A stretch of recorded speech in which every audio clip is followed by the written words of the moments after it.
Welcome back to the Hillbilly RV channel. It's been a little bit since I gave a shout out to my ladies out there that fix stuff. Good morning, ladies, and keep fixing stuff. We're going to jump right into this. We're working on a Suburban Furnace. It's an NT34 SP. I've already got it out of the camper. There was not room for me in the camper, plus the customer, plus the furnace, so suffice to say, I got it out here on the back of the truck. We're gonna see what's going on with it. While it was still in the camper, we tried it. Had a customer cut it on. I went out and listened. Fan came on. Found the fan sounds a little rough, but it's returning fast enough to satisfy the cell switch because it tried to ignite. I could hear it tick, tick, tick, ticking. I could smell a little bit of gas, but it never attempted to light. So I'm going to assume it's dirty. Probably got bugs in the orifice. I don't know when it quit working. I got the call yesterday, and but I'm kind of thinking maybe it hasn't worked for a little while. Who knows? Anyhow, we're going to take this thing apart, and we're going to see if we can figure out what's up with it. First thing we have to do is get the inner furnace out of the case, which we have to take that screw out right there. Probably that one too. It's got two. There would be, if there wasn't aluminum tape over this, there would be a little tag there. It probably says only remove screw for service or something. But that'll release the inner part of the furnace from the case so we can get to the guts of that thing. So I'm trying to work with the little tripod today, so I'm just going to get these two screws out right here with one hand, since I'm holding y'all with the other hand. I try not to drop y'all or anything like that. Can't promise you nothing, but I'll try. Just kind of like I dropped that screw right there. I'm trying not to do that with you guys.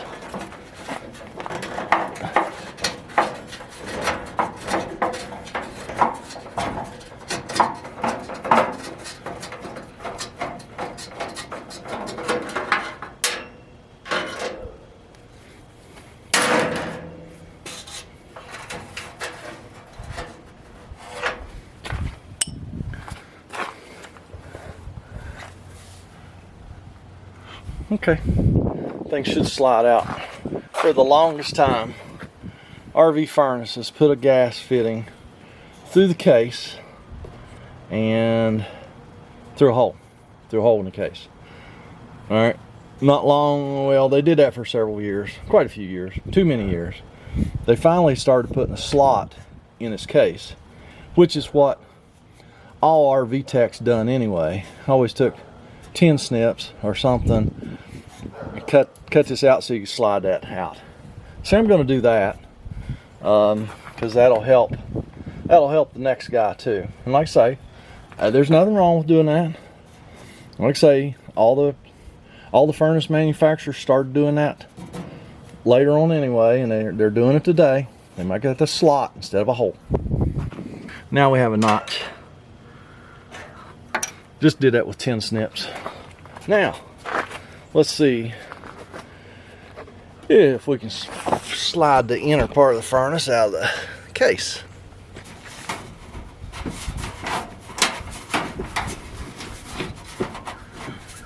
This is always a tight squeeze. Sometimes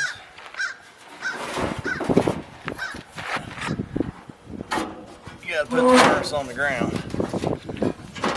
Hold the case with your feet.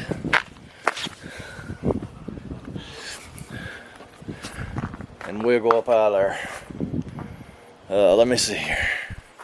See if I can get y'all a shot of this. Sometimes there's just no easy way to do this, and everything in here is sharp. So you gotta be careful. Oh.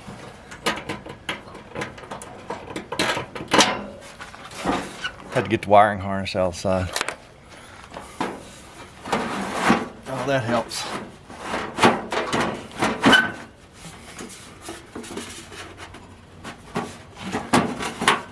really no good way to hold this one with my feet. This is going to be nice to have an extra hand. Ouch. Like I said, everything in there is sharp. I'm going to set it back on the back of the truck.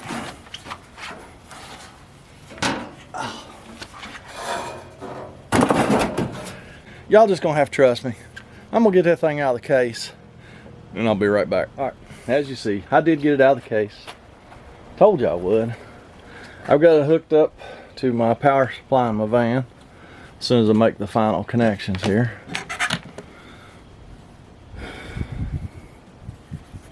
Make sure nothing's touching. It shouldn't be touching. Now, these two blue wires, I'm going to twist those together and the furnace will come on. I'm going to have to use both hands. Okay, fan comes on. Say, fan sounds a little bit rough. See if we can hear it trying to ignite.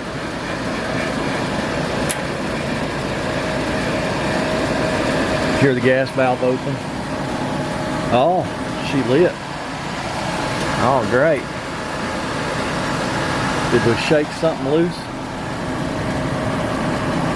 I always hate it when that happens.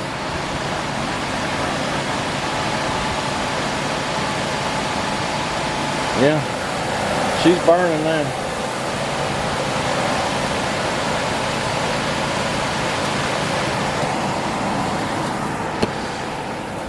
I think that'll happen sometimes.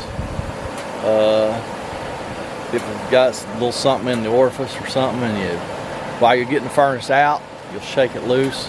You put it on the back of the truck and it lights. Go figure, right?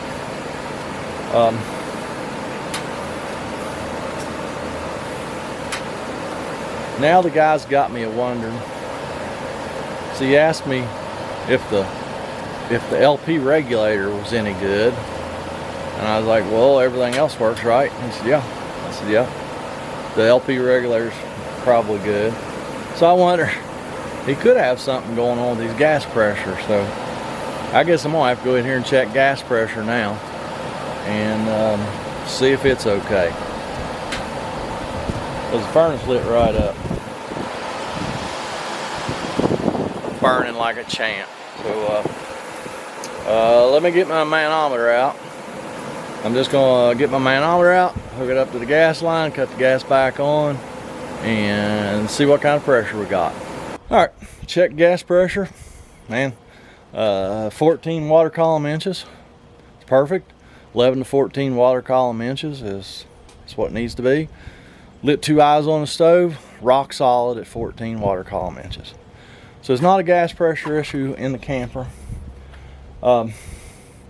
The gentleman just did tell me that when it started acting up, the furnace would come on, he'd hear the fan come on, and he'd hear a big poof, which is gas building up in the burner and igniting all at once and causing a little bitty explosion. So I'm going to pull at least the orifice out of the back of this furnace and just clean it, make sure it's good and clean, and all I can do is reinstall it.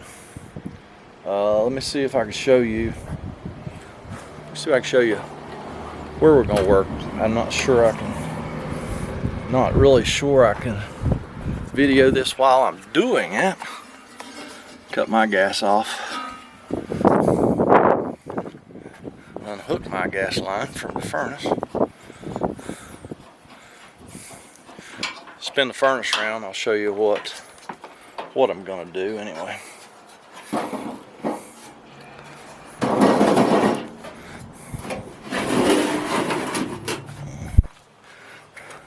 So this gas line comes in from the camper through the furnace, through the gas valve, through this little pipe, and back in here is our orifice on this furnace. I'm going to check and make sure I have this gasket before I tear this thing down, because I don't know what those gaskets are made out of, but they're super fragile. I mean, if the gasket comes off in one piece, not all broke up. I got no problem reusing it, but a lot of times they just come apart in pieces. So I got a screw to get out right here that holds the gas line. I got 4 screws to get out back here. Lets all this stuff slip back enough to get to that orifice. I did have a new gasket, so I've got all but the last 2 screws out. It's the best I can do today. So I got all but the last 2 screws out of this.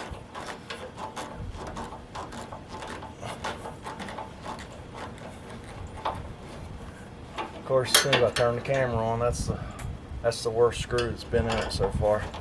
See, the rest of them came out like that. Of course, right. So that should allow this to just slip right back here. Enough to get to that orifice, which is right there. So right there is our little brass orifice and the end of that pipe. Let me go get a wrench. We'll get that thing out. I'm sure it's going to be clean now. We're going to look up in here and make sure everything, I mean, there's going to be rust and stuff laying down in there. It always is. Which, no big dealio. But we're going to kind of look up in there and see, just make sure there's no excessive amount of rust. So let me go grab a wrench. We'll get that orifice out. 10mm.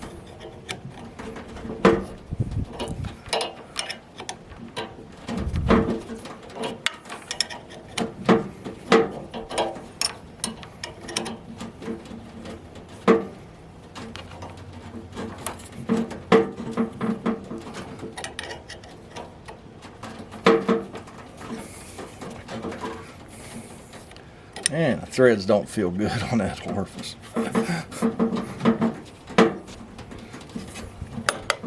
Wow. Somebody went all out when they built this. And of course, there's nothing in that orifice. Most important thing when you're dealing with a brass orifice, you never stick anything in that orifice except for air. Nothing but air. Not a tip cleaner, not a pipe cleaner, not a piece of wire, not a toothpick, nothing. Because I mean, this has a giant hole. Some of them have like the teeniest little hole, and you stick anything in there, you have damaged that orifice, and then you could be in for big problems. So, oh look, oh no, it was a shadow. I thought I seen something in that orifice. I'm gonna stick this back together, and then we're gonna try it again, probably 3 or 4 times before we put it back in the camper. So let me put the orifice back, and got it back together. Got the gas line hooked back up, got the wiring done. Blue wires are twisted together. Let's fire it up again. Fire this thing back up again. Now there is a delay.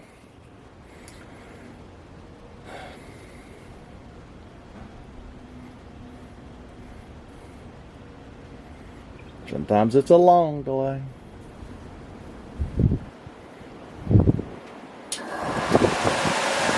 Told you.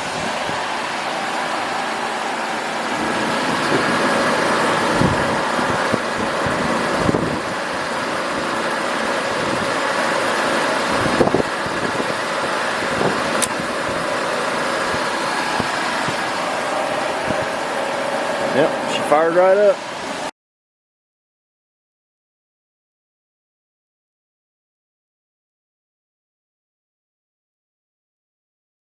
Flame's nice and blue, looks great, folks. That's all we can ask for. All I can do at this point is I'll try it a couple more times here on the back of the truck. Make sure it fires. I mean, it lights first strike. So I mean, it's lighting like a champ. So all I can do is put it back together and put it back in the camper and see what happens. Now, all y'all can do is go down there, leave me a comment, a criticism, a concern. You might even want to go down there and check out those links. And you might even want to visit my Amazon store, maybe buy some parts or some tools for your RV. I don't know what you're gonna do, but I know what I'm gonna do. I'm gonna finish this up, and then I'm gonna go up the road and fix another one. And y'all really need to have a fantastic day. Catch you next time.